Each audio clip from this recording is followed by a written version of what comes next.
आज हम पढ़ाने जा रहे हैं क्लास 9th का। चैप्टर का नाम है अध्याय, चैप्टर का नाम है बहुपद, अध्याय 2 है। ठीक है, तो बहुत बच्चा जो है एग्जाम से डरा हुआ है कि कौन सा सवाल एग्जाम में आएगा। तो यहाँ पर जितना भी क्वेश्चंस लिखे हैं बहुपद चैप्टर का इम्पोर्टेंट क्वेश्चंस है। फिर इसी वीडियो में तकरीबन 20-30 क्वेश्चन बताया जाएगा। ठीक है, तो आप इस वीडियो में बने रहें, बहुत ही आसान तरीका से बताएंगे। यहाँ पर लिखे हैं अध्याय 2, चैप्टर का नाम है बहुपद, क्लास 9th का, और इम्पोर्टेंट क्वेश्चंस है जो कि एग्जाम में पूछे जाते हैं। तो अब इसको बनाना शुरू करते हैं। तो प्रश्न नंबर 1 दिया है कि इनमें से कौन एक चर वाला बहुपद है। देखो, क्वेश्चंस एग्जाम में आते हैं, इसी तरह एग्जाम में क्वेश्चंस आते हैं। एक क्वेश्चंस दिया रहेगा, उसका 4 ऑप्शन होगा। और बहुत बच्चे जो है पढ़ के अगर नहीं जाएंगे तो उसको लगेगा कि चारों में चारों सही है। तो बहुत बच्चे क्या करते हैं, चारों को टिक मार के आ जाते हैं, लेकिन वो क्या कर बैठे, क्वेश्चन को गलत बना करके आया। तो यहाँ पर क्या करना है, इन 4 ऑप्शन में एक ही ऑप्शन को क्या करना, सही करना है। तो देखते हैं कौन सा ऑप्शन सही होगा। तो प्रश्न है, प्रश्न नंबर 1 है, इनमें से कौन एक चर वाला बहुपद है। एक चर वाला बहुपद के मतलब क्या होता है कि जैसे अगर एक्स है तो सभी में एक्स ही रहना चाहिए, वो एक चर वाला बहुपद हुआ। अगर कोई क्वेश्चन सपोज दैट यहाँ पर अगर हम लिख देंगे वाई स्क्वायर प्लस 2y+4, ये एक ही चर होना चाहिए। एक चर के मतलब क्या है, ये y है तो ये y ही होना चाहिए। एक तो और जैसे लिखते हैं 2x² प्लस 2x+4, ये देखो एक ही चर है, यहाँ पर भी x, यहाँ भी x, ये एक चर वाला हुआ। अच्छा, यहाँ पर अगर हम लिख देते हैं 2x+3y+4, यहाँ पर देखो, यहाँ पर देखो क्या हुआ कि यहाँ पर देखो x अलग चर हुआ और y अलग चर राशि हुआ। मतलब कि a से लेके z तक में जितना भी अल्फाबेट लेटर्स होते हैं उसे हम चर राशि कहते हैं। अब देखते हैं कि इनमें से कौन सही होगा। तो यहाँ पर देखो, इनमें से कौन एक चर वाला बहुपद है। एक चर के मतलब ध्यान समझना, यहाँ पर देखो x है, यहाँ पर y है, ये तो होगा नहीं, ये नहीं होगा क्योंकि x अलग y अलग, दो चर आ गया। इसमें देखो, इसमें भी एक चर है, इसमें भी एक चर है। अब तो इसका मतलब क्या है, ये ऑप्शन नंबर बी क्या होगा, सही होगा। ऑप्शन नंबर सी देखो नहीं होगा सही, क्योंकि देखो ये चर राशि, ये चर राशि, दोनों चर राशि है, बशर्ते इसमें क्या लागू हो रहा है कि एक्स अलग चर राशि हुआ और वाई का अलग चर राशि हुआ, इसलिए ये नहीं होगा। और इसमें तो चर राशि है, ये नहीं। ऑप्शन नंबर क्या होगा, B is the right answer. उसके बाद क्या, क्वेश्चन नंबर 2। क्वेश्चन नंबर 2 में क्या बोला, निम्न में कौन एक बहुपद है। अब बहुपद के मतलब समझना, बहुपद उसे कहते हैं जिस चर राशि में रूट नहीं होना चाहिए, पट्टा नहीं होना चाहिए, पावर में माइनस नहीं होना चाहिए। 3 चीज बता, याद रखना। बहुपद उसे कहते हैं कि पावर में माइनस नहीं होना चाहिए, चर राशि यानी एक्स को रूट में नहीं रखना है, और क्या होगा उसमें कि एक्स रूट में और एक्स बट्टे में भी नहीं रहना चाहिए, उसे हम बहुपद कहते हैं। तो फ्रेंड्स यहाँ पर देखो, यहाँ पर पावर में देखो माइनस है, इसलिए ये बहुपद नहीं होगा। अब यहाँ पर भी देखो बट्टा है, इसका मतलब यहाँ भी ये बहुपद नहीं होगा। ठीक है, यहाँ पर भी देखो एक्स में रूट है, इसका मतलब ये भी बहुपद नहीं होगा। इसका मतलब आंसर नंबर सी होगा। देखो इसमें रूट टूट नहीं है, देखो पावर में है लेकिन क्या है, प्लस में है। देखो तो ये क्या हो गया, बहुपद हो गया। ठीक है, option number C is the right answer हो जाएगा क्वेश्चन नंबर 2 का। अब क्वेश्चन नंबर 3 की ओर बढ़ते हैं। इसमें क्या बोला है कि निम्न में से कौन एक चर में बहुपद है। फ्रेंड्स, एक चर बहुपद उसे कहते हैं कि अगर कोई भी ऑप्शन में अगर एक्स है तो एक्स एक्स ही रहना चाहिए, वाई है तो वाई वाई ही रहना चाहिए। जस्ट क्वेश्चन नंबर 1 की तरफ क्वेश्चन नंबर 3 है। ठीक है, तो ये सब क्वेश्चन बहुत ही इंपॉर्टेंट क्वेश्चन है। तो निम्न में कौन एक चर में बहुपद, देखो यहाँ पर देखो रूट में, इसका मतलब ये बहुपद में नहीं है। यहाँ पर भी देखो बट्टे में, इसका मतलब ये भी बहुपद नहीं है। यहाँ पे भी देखो एक्स है, बट्टे में है, इसका मतलब ये भी बहुपद नहीं है। इस द राइट आंसर क्या होगा, ऑप्शन नंबर 1, क्योंकि देखो इसमें रूट नहीं है, बट्टा नहीं है, पावर में माइनस भी नहीं है। इसका मतलब ऑप्शन नंबर 1 का ऑप्शन बिल्कुल सही होगा। अब क्वेश्चन नंबर 4 की ओर उल्टा सवाल पूछ दिया। क्या सवाल पूछा है कि इनमें से कौन बहुपद नहीं है। आप बोला बहुपद नहीं है, तो बहुपद कौन तो नहीं होगा। देखो क्या बोले थे कि अगर चर राशि में माइनस रहेगा और चर राशि में बट्टे रहेगा और चर राशि में क्या होगा, रूट में रहेगा, तो वो बहुपद नहीं होगा। तो अब यहाँ पर देखते हैं कौन सा बहुपद नहीं है। ठीक है, आप देखो ये बहुपद नहीं है क्योंकि ये बट्टे में है, ये बट्टे में, ये बहुपद नहीं है। अब देखेंगे कि ये तीनों बहुपद में क्यों नहीं है। देखो ये देखो, इसमें तो रूट नहीं है एक्स, अब बट्टे में भी नहीं है, इसका मतलब ये तो बहुपद है। बी नंबर में देखो रूट है लेकिन संख्या में रूट है, ठीक है, चर राशि में रूट नहीं है। चर राशि किसको कहते हैं? अल्फाबेट लेटर्स को ए से लेकर जेड तक में जितना भी पढ़ते हैं उसे चर राशि कहते हैं, और दुनिया में जितना भी नंबर से संख्या उसे अचर राशि कहते हैं। तो ये तो अचर राशि हो गया, इसका मतलब ये बहुपद है, ठीक है। अब देखो इसमें देखो उसमें देखो एक्स अलग आ गया, वाई अलग, X power 10, Y power 3, T power 50। इसका मतलब क्या है? ये तीन चर में बहुपद है, लेकिन है बहुपद ये है। तो बोला था क्या बहुपद नहीं है, तो ये देखो बट्टे में वाई, इसका मतलब ये बहुपद नहीं है। ये तीनों ऑप्शन क्या हो जाएगा? गलत हो जाएगा, ठीक है। अब क्वेश्चन नंबर 5 की ओर बढ़ते हैं। क्वेश्चन नंबर 5 क्या कह रहा है? इनमें से कौन सा बहुपद द्विपद है? अब अलग क्वेश्चन आ गया, ठीक है। बहुत ही इंपॉर्टेंट सवाल। द्विपद को मतलब समझो, द्विपद आखिर होता क्या है? द्विपद के मतलब होता है, द्वि मतलब दो होता है, और पद मतलब कदम, दो कदम। तो इसमें देखेंगे द्विपद कौन सा है। देखो इसमें देखो द्विपद, ये देखो एक पद हुआ, ये होगा दो पद हो गया, ये कितना पद हो गया? तीन पद हो गया। ये कौन सा पद हो गया? तीन पद। अब देखो इसमें सिर्फ एक ही पद है, तो ये तो एक पद ही हो गया।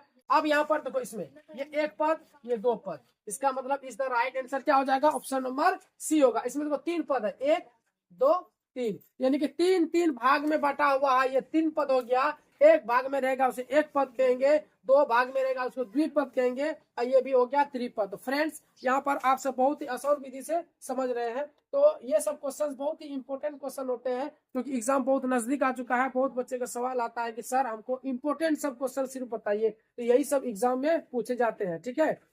तो ये सब कॉपी में नोट करें।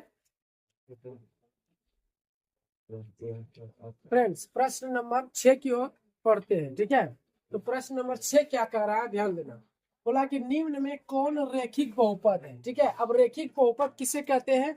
जिस चर राशि जिस चर राशि पर पावर एक हो, कितना हो? एक हो। जिस चर राशि पे पावर एक हो, यानी कि एक घात हो, उसे हम रेखिक बहुपद कहते हैं। और जिस चर राशि पर अधिकतम तीन घात हो, उसे त्रिघात बहुपद कहते हैं। और जिस चर राशि के पावर में दो घात हो, उसे हम द्विघात बहुपद कहते हैं। तो यहाँ पर देखिए कि कौन सा रेखिक बहुपद है, यानी कि कौन में किसमें एक घात है। तो फ्रेंड्स यहाँ पर देखो, इस चर राशि पर अधिकतम कितना घात है? दो घात, ये तो द्विघात बहुपद हो गया। यहाँ पर अधिकतम कितना घात है? तीन घात है, ये तो त्रिघात बहुपद हो गया। यहाँ पर भी देखो कितना घात है? ये तीन घात है, इसका मतलब ये भी त्रिघात बहुपद हो गया।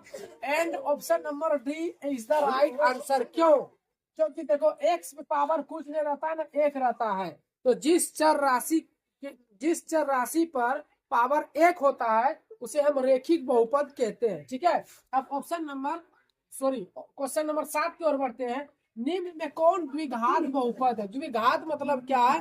दो पावर होना चाहिए। तो देखो यहाँ पर अधिकतम तीन घात है, ये तो त्रिघात बहुपद हो गया।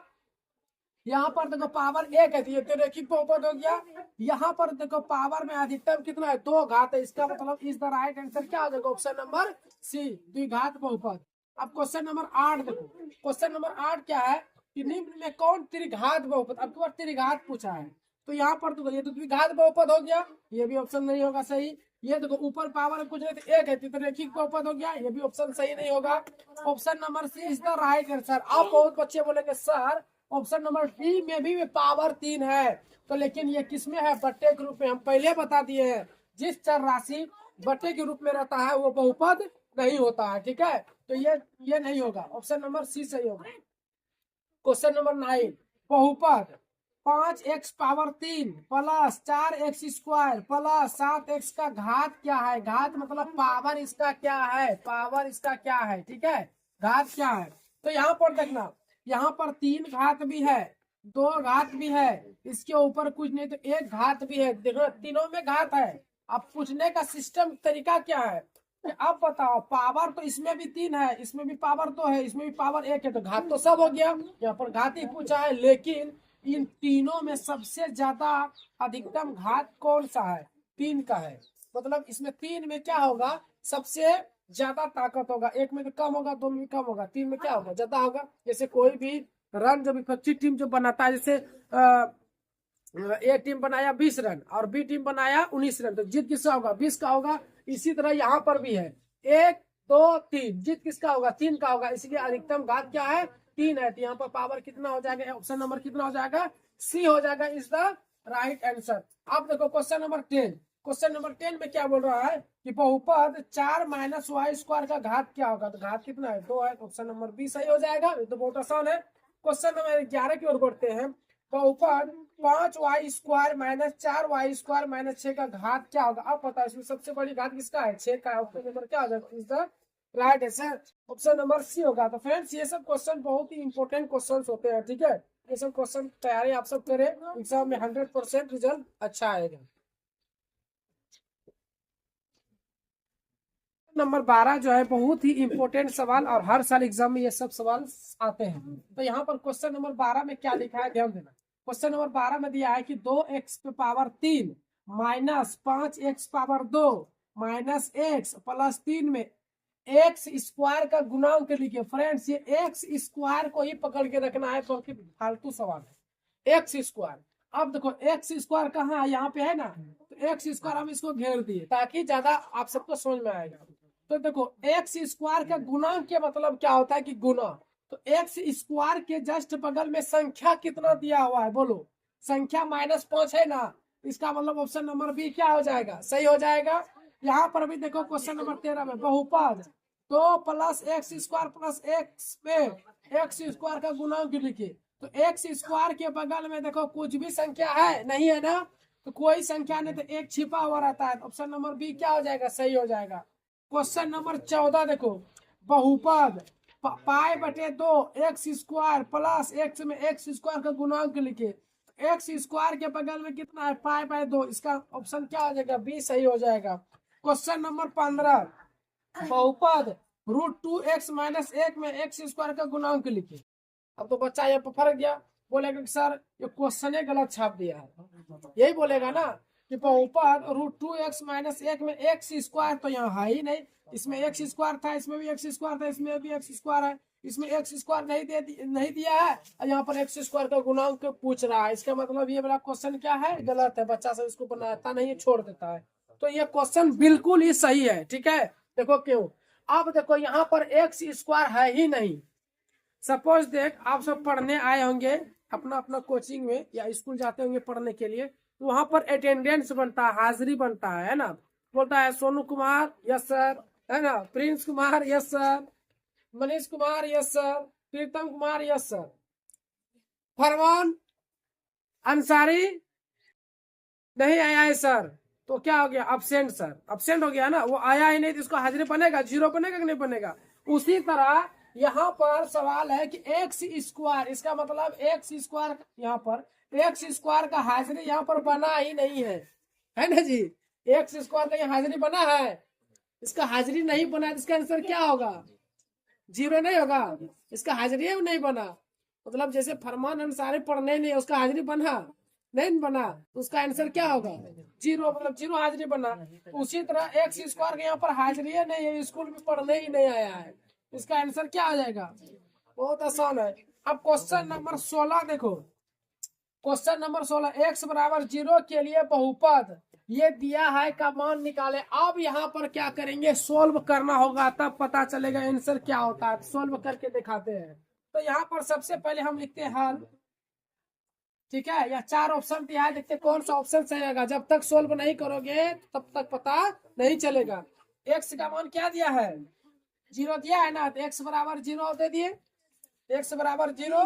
अब ये बहुपद को लिखते हैं, क्या बहुपद है, 5x minus 4x square plus 3, यही है ना। जहां जहां एक्स है वहां क्या बैठाएंगे, एक्स का मान 0 बैठाएंगे। तो 5 गुना एक्स का मान 0 माइनस 4 गुना एक्स का मान 0 स्क्वायर स्क्वायर प्लस 3। तो यहाँ पर क्या करेंगे, 5 गुना 0 0 होगा, ये 5 होगा, 0 होगा। कोई भी संख्या अगर 0 से गुना करते वो क्या हो जाएगा, 0 माइनस 4 गुना 0 का स्क्वायर 0 प्लस 3। तो 4 गुना 0 करेंगे, ये भी 0 हो जाएगा, प्लस 3। अब 0 0 का वैल्यू है, 0 0 खत्म हो गया। अब क्या बचा लास्ट में, 3। Option number B is the right answer, है ना। तो ये सब क्वेश्चन देखो कितना मजेदार क्वेश्चन है, बहुत इंपॉर्टेंट क्वेश्चन। अब बच्चे जो है पढ़ते नहीं है, देखो कितना आसान है ना। तो ये सब क्वेश्चन जो है कॉपी में नोट करें, और ये सब क्वेश्चन जो है एग्जाम में आते हैं।